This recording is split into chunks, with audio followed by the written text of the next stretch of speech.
Welcome students once again. In the second part, we shall read what Richard H. Albright used to do with the butterflies and what happened when he took part in a science exhibition. तो बच्चों आज के part के अंदर हम पढ़ेंगे कि Richard अब्राइट butterflies के साथ क्या करता था घर पे और क्या होता है जब वो साइंस की एग्जीबिशन में पहली बार पार्टिसिपेट करता है.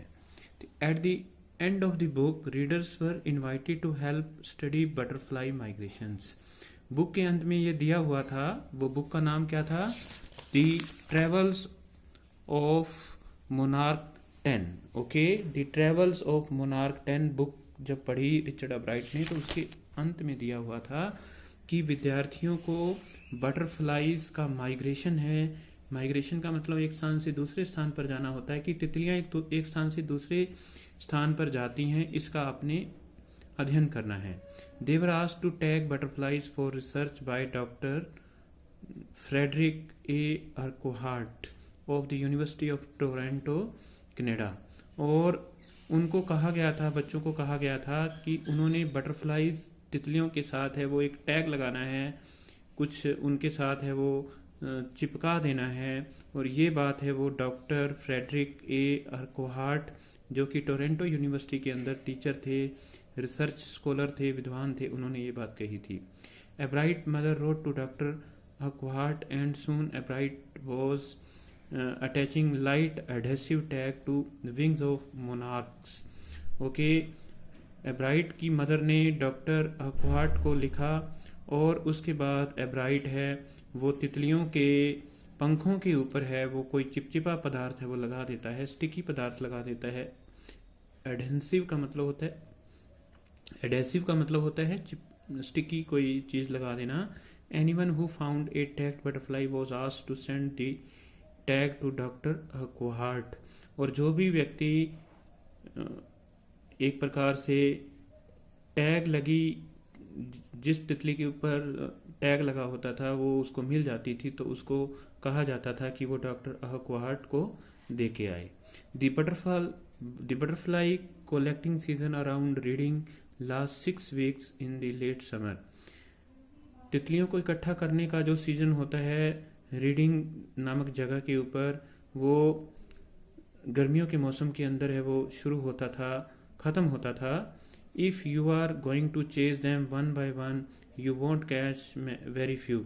अगर आप उन तितलियों को जिनको टैग लगाया हो, जिनके ऊपर कुछ लिखा हो, उनको पकड़ोगे तो आपको ज्यादा सफलता नहीं मिलने वाली थी. So the next step for Ebright was to raise a flock of butterflies. अगला कदम है वो रिचर्ड अब्राइट के लिए बटरफ्लाइज को खुला छोड़ना था. He would catch a female monarch. वो एक जो मादा बटरफ्लाई होती है, मोनार्क बटरफ्लाई होती है, उसको पकड़ता. टेक हर एग्स, उसके अंडे लेता. And raise them in the basement through their life cycle. और उनको बेसमेंट में, अपने बेसमेंट में, घर के बेसमेंट में छोड़ देता ताकि वो उनकी जीवन चक्र का अध्ययन कर सके. From eggs to caterpillar to pupa to adult butterfly, कि उनके अंडे कैसे होते हैं, उनके कैटरपिलर कैसे होते हैं, उनके प्यूपा कैसे होते हैं और उनके अडल्ट कैसे बनते हैं. Then he would tag the butterflies wings and let them go. उसके बाद में वो उन तितलियों के पंखों के ऊपर है वो कोई चिपचिपा पदार्थ लगा करके छोड़ देता. For several years his basement was home two thousand of monarch in different stages of development. और कई सालों तक उसके घर के बेसमेंट के अंदर, घर के जो नीचे रूम बने होते हैं, हजारों की संख्या के अंदर हैं वो तितलियां थी और वो जीवन की अलग अलग अवस्थाओं के अंदर थी. और ये आपको एक प्रकार से ग्राफ है वो बताया गया है. ओके, उसके बाद में eventually I begin to lose interest in tagging butterflies. बाद में रिचर्ड अब्राइट कहता है कि उसका धीरे धीरे बटरफ्लाइज के ऊपर धागा लगा देना या उनको टैग करने का जो काम था उसके अंदर उसका इंटरेस्ट नहीं रहा.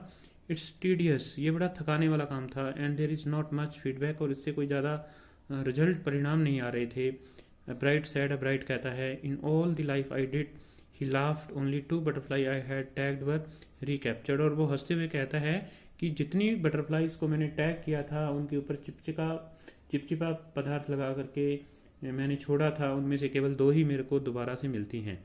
And they were not more than 75 miles from where I live, और वो लगभग 25 मील हैं जहाँ पर मैं रहा करता था, उससे ज़्यादा दूर है वो नहीं गई थी।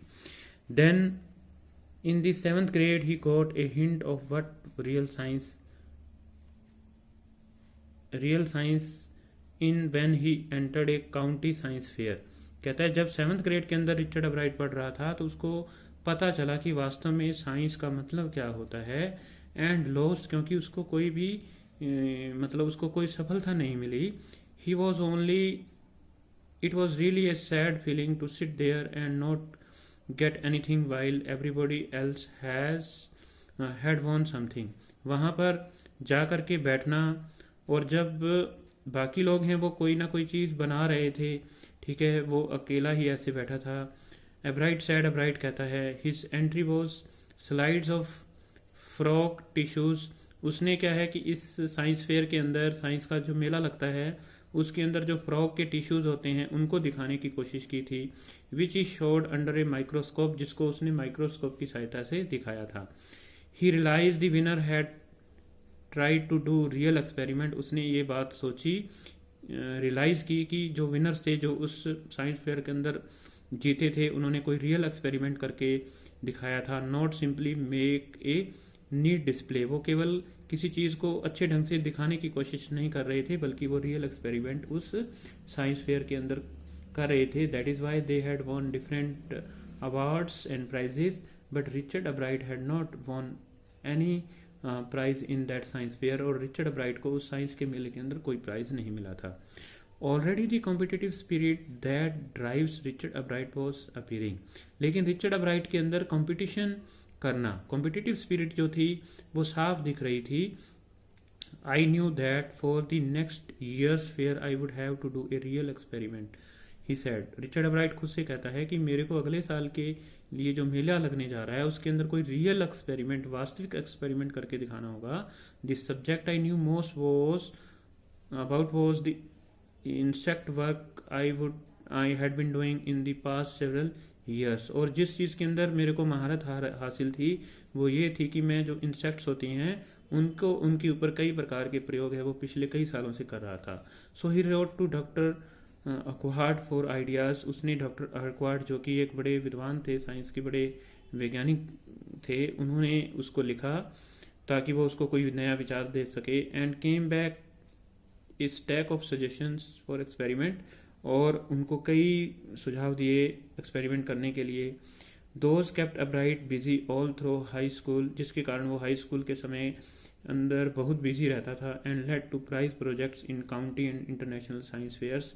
और जो काउंटी फेयर्स लगते थे और जो इंटरनेशनल साइंस फेयर लगते थे, मेले लगते थे बड़े बड़े जिलेवार, और जो इंटरनेशनल अंतर्राष्ट्रीय स्तर के होते हैं, उसके अंदर उसके अंदर वो नए नए प्रयोग करने के लिए अपनी तैयारी करता था। For his 8th grade project, जब वो 8वीं कक्षा के अंदर था, Ebright try to find the cause of a viral disease that kills nearly all monarch caterpillars every few years. उसने, रिचर्ड अब्राइट ने कारण ढूंढने की कोशिश की कि क्यों बहुत सारे जो कैटरपिलर्स होते हैं, मोनार्क कैटरपिलर होते हैं, उनके अंदर एक बीमारी होती है, उस बीमारी के कारण वो क्यों मर जाते हैं, जो कि एक वायरल डिजीज होती है, विषाणुओं से फैलने वाली बीमारी होती है। Ebright thought the disease might be carried by a beetle. Ebright सोचता है कि ये जो बीमारी होती है ये बीटल के द्वारा फैलती है। He tried raising caterpillar in the presence of beetles. और उसने क्या है कि कैटरपिलर्स जो होते हैं उनका अध्ययन किया बीटल्स की उपस्थिति के अंदर। I did not get any real result, इससे मेरे को कोई सही प्रमाणिक बात नहीं पता चली। ही सैड, उसने कहा, बट आई वेंट अहेड, लेकिन मैं आगे बढ़ता हूँ। And sure that I had tried the experiment this time at I won. और वो आगे बढ़ता है और वो कुछ दिखाने की कोशिश करता है, लेकिन इस बार उसको थोड़ा प्राइज मिलता है। The next year his science fair project was testing the theory that viceroy butterflies copy monarch. उसने इस थ्योरी को मतलब दिखाने की कोशिश की कि जो बोसराय बटरफ्लाइज होती हैं वो कॉपी करती हैं, ओके, वो नकल करने की कोशिश करती हैं। The theory was that viceroy look like monarch. वो ये कहना चाहता था कि जो वोसराय बटरफ्लाइज होती हैं वो मोनार्क बटरफ्लाइज की नकल करके रखना चाहती हैं, because monarch don't taste good to birds, क्योंकि जो मोनार्क बटरफ्लाइज होती हैं वो पक्षियों को खाने के अंदर स्वादिष्ट नहीं लगती। Viceroy on the other hand do taste good to birds, लेकिन जो वोसराय बटरफ्लाइज होती हैं वो पक्षियों को खाने में बड़ी टेस्टी लगती हैं। सो दी मोर दे लुक लाइक मोनार्क, जितना वो मोनार्क बटरफ्लाइज की तरह से दिखने का प्रयास करेंगी, the less likely they are to become a birds dinner, और पक्षियों द्वारा उनके खाने के चांसेस उतने ही कम होते थे। Ebright's project was to see whether in fact birds would eat monarch. उसका जो प्रोजेक्ट था वो ये देखना था कि क्या जो पक्षी होते हैं वो मोनार्क्स बटरफ्लाइज होते हैं उनको खाएंगे। He found that a starling would not eat ordinary bird food. उसने ये देखा कि पक्षी है वो ऐसा करते नहीं हैं। It would eat all the monarch if could get, ठीक है।